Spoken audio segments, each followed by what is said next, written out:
In the last session, we have discussed equivalent versions of the postulate phi, and in that we have discussed here plate axiom. What is meant by the plate axiom? If you have given any line, let us consider this is the line, and if you take any point that is not lying on the line, let us consider this is the point. Then what is that axiom says here? Here you can such that you can draw a unique line that is parallel to the given line. That means here you know that if you have given any point, you can draw infinitely many lines. So here you can draw like this, and you can draw like this, and so many lines you can draw. But you can observe that only one line you will get, that line is parallel to the given line. This is the line they have given, and what is the line that is parallel? Which is nothing but this line. This axiom we call it as a plate axiom. And after that we have discussed about the legendary sum, which is nothing but what it states here. The sum of the angles in the triangle is always constant. That means that number will not change. And what is that value? Which is nothing but 180. The sum of the angles in a triangle is always constant, and it is equal to 180 degrees. That is the legendary sum.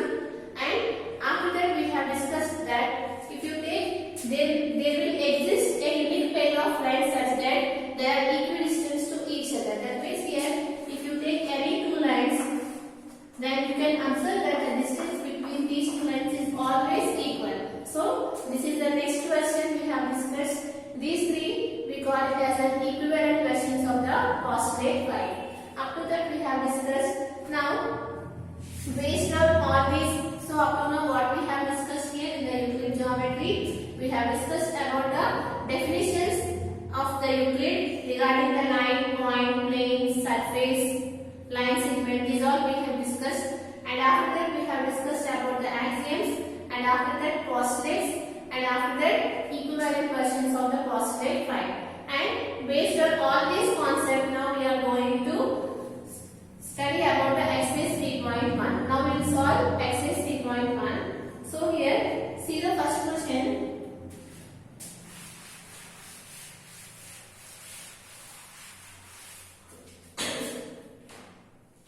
So here, exercise 3.1, first question, this one, you can do it as a homework, just I will explain. So here, answer the following. Here they have given questions which is nothing but 1 mark questions. Just you need to write the answers. So, how many dimensions a solid has? We have already discussed what is meant by a solid. A solid is nothing but it is having a shape, it is having some shape, size and position, and we can move from one place to the other place. That is nothing but the solid. And what they asked is in the question, how many dimensions a solid has? You know that a solid has 3 dimensions, which is the length and the breadth and the height. Right? So if you see here, if you consider the solid, you can observe that it is having some length and the breadth and the height. So you can write it here, the 3 dimensions of a solid are length, breadth and height. So how do you write? You can write it here. There are 3 dimensions in a solid. They are length, breadth and height. And after this, see the next question. How many books are there in Euclid Elements? How many books are there? 13 books. So, and after that, the third question, write the number of faces of a cube and a cuboid. So here, you know that here the cuboid. What is meant by cuboid? Cuboid is nothing but you can consider here, if you place a rectangle over rectangle, that means if you take a stack of rectangles, you will get a cuboid. Similarly, if you place one square over the other square, that means a stack of squares, you will get a cube. So you can consider here some example. Suppose you know that this book is an example of the cuboid, right? Because here you know that each paper is in the form of the rectangle, right? It is in the form of the rectangle. And if you take one more paper, it is also in the form of the rectangle. And if you keep rectangle over rectangle, rectangle over rectangle like this, you will get a cuboid. So this book is an example of the cuboid. Now let us consider this as the cuboid. Now what is the question asked here?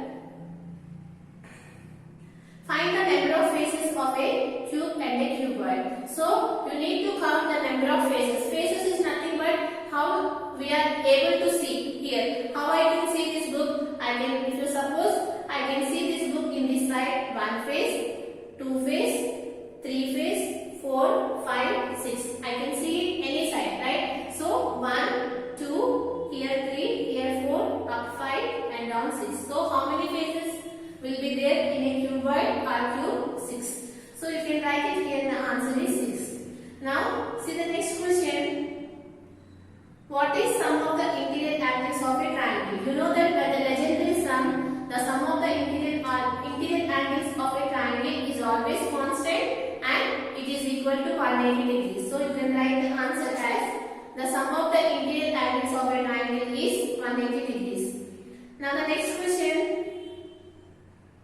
Write 3 undefined terms of geometry. We have already discussed what are the undefined terms in the geometry, which is the line, plane and point. So you can write it here. The line, plane and point are the 3 undefined terms in the geometry.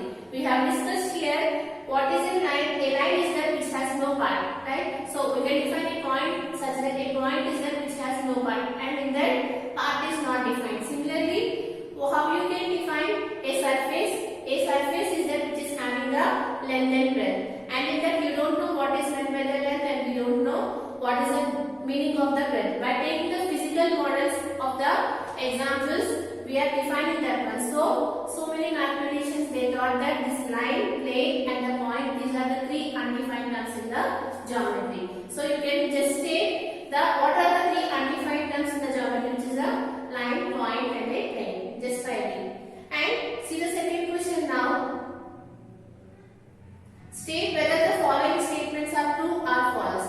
Also give reasons for your answer. This one also I hope you can do it as a homework. I will explain. Just you need to state the statement is true or false. So write it here, this one. I will explain. Now see the second question. So what they have given here, only one line can pass through a given point. So what is the statement given here? If you take any point, that means this is the given point.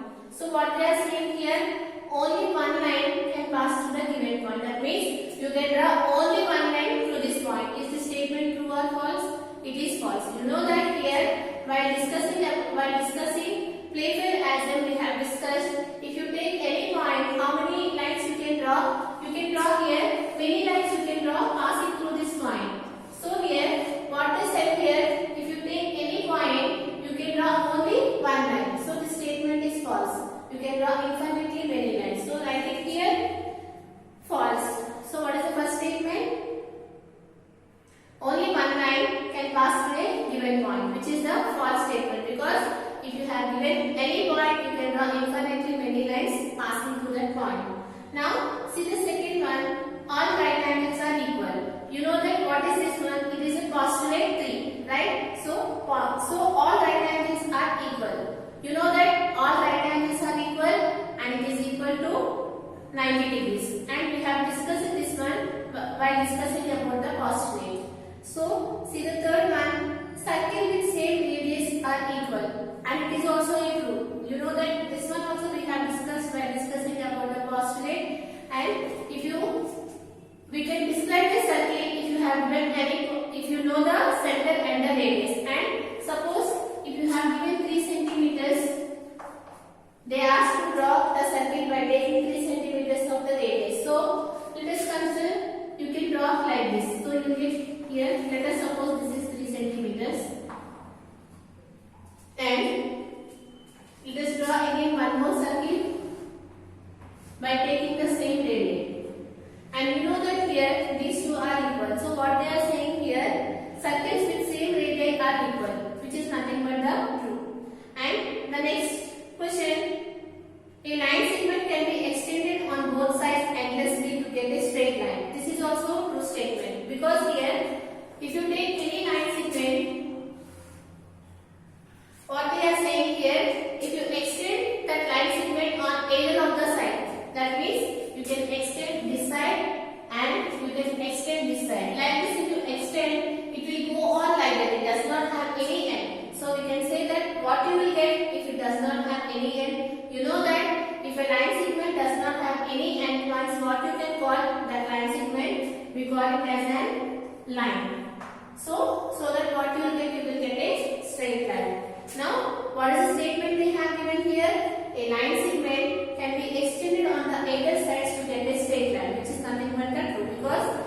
have took one line segment, we have extended on both the sides, so that what you will get? You will get a straight line. So you can state it here, this statement is true. Now the last one in this what they have given from the figure AB is greater than AC. So here what is the figure they have given? Let us draw here.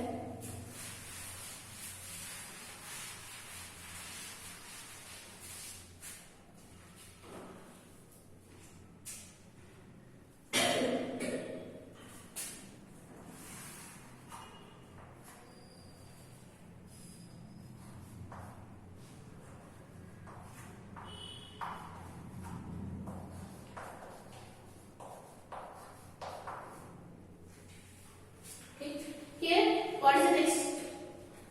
They are saying that AB is greater than AC in this line segment. You need to say whether it is true or false. If it is true, you need to state the reason why it is true. So here, clearly you can observe that this AB is nothing but this total length. That means the whole length, right? And after that AC, what is the AC? AC is a part of AB. This is the total AB, right? And what is AC? It is a part of AB. That means this is one part of AB. And you know that the whole is always greater than the part. This one we have discussed while discussing about the axioms.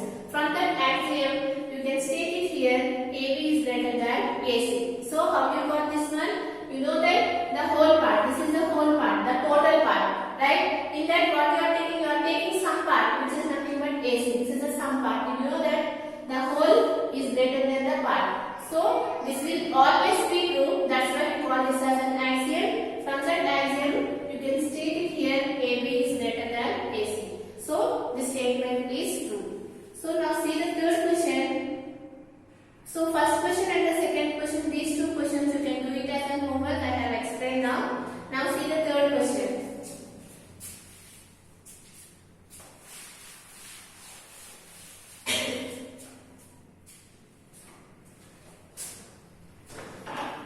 So what is the third question given here? In the figure given below, show that the length AH is greater than AB plus BC plus CD.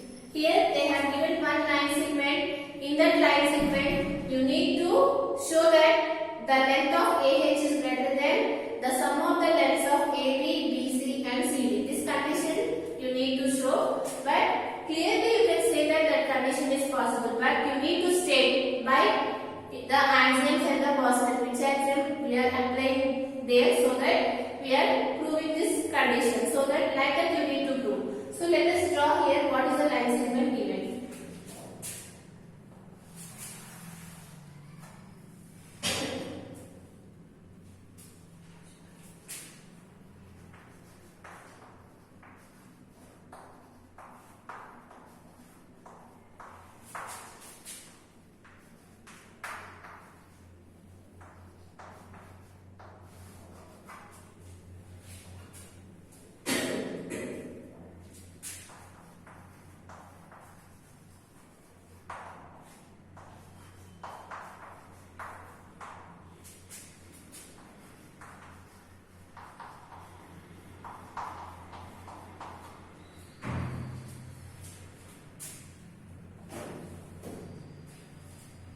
So here, this is what we need to show in this line segment. So what we need to prove here? AH. Again, this is the whole part, the total part of the line. You need to prove here this part is greater than the sum part, which is nothing but AB plus BC plus CD. So here, you know that the whole is greater than the part. That means if you take this whole part, this part is always greater than the small part, right? And you know that this whole part is always greater than the whole is always greater than the part. From that you can state it here, AH is greater than AB plus BC plus CD. Now here, let us take here AB, BC and CD. So what is AB? This one, this is AB, right? And what is BC? If you take one more point and if you join, you will get BC. And what is CD? If you take one more point and if you join this one, you are getting CD. Here you can observe that we have stated things which coincides with each other are equal to one another. That is one of the axioms we have have discussed things which coincide with each other are equal to one another. That means here, if you take this total part is always equal to AB plus BC plus CD, right? So I am drawing here separately. This is AB and this is CD, and here this is BC and this is CD. Let us suppose these are the three different things. Things is nothing but here line segments, right? So if you take these things which coincide with each other, that means I am taking this line segment and I am joining here. I am coinciding with each other, right? So that what you are getting here AB is separate, BC is separate and CD is separate. If you coincide with each other, what you are getting here? You are getting here AB plus BC plus CD. But what is this one? Which is nothing but AB, right? So you can write this one as AB. Why we have written this one? Because here you know that things which coincide with each other are equal to one another. Write that as M. If you consider the length of AB, BC and CD separately, and if you add these three line segments together, you will get this one, the total length which is AB. And by that axiom you can state that, which is what is that axiom? Things which coincide with each other are equal to one another. From that you can state it here, AB plus BC plus CD is nothing but AD. Now you got it here AD. So here in place of this one you can write it here AD. Here by seeing the line segment itself you can say it here AH is greater than AB plus BC plus CD. Everyone knows this one. But here you need to apply the axioms and the postulate, and you need to show this condition is possible by that axioms. So here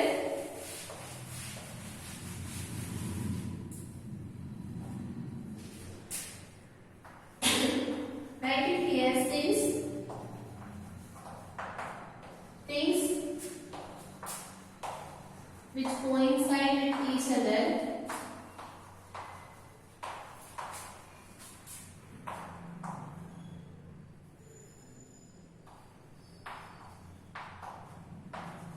are equal to one another,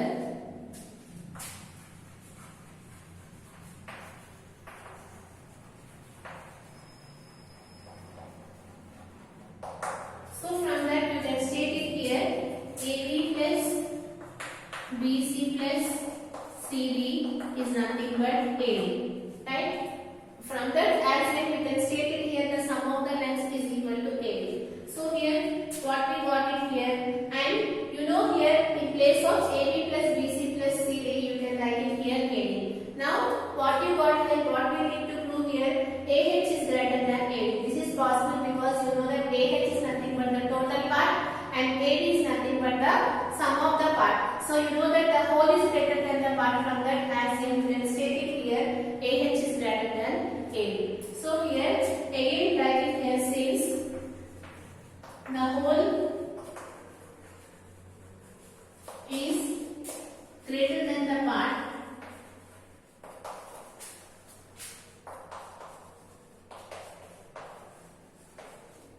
therefore what you can state it here, AH is greater than AD.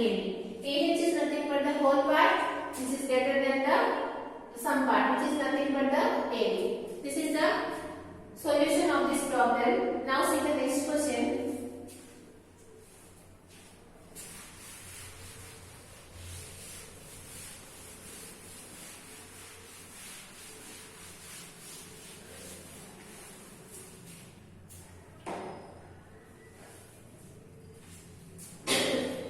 Fourth question.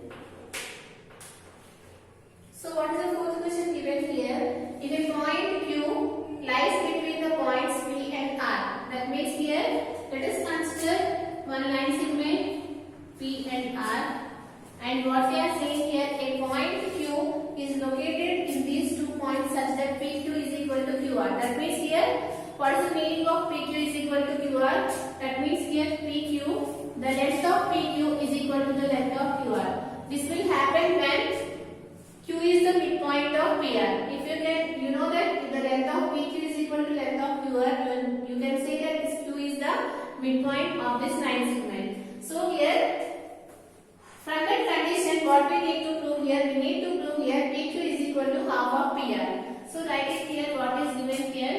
Given that PQ is equal to QR. And here, what we need to prove? We need to prove here PQ is equal to half of PR.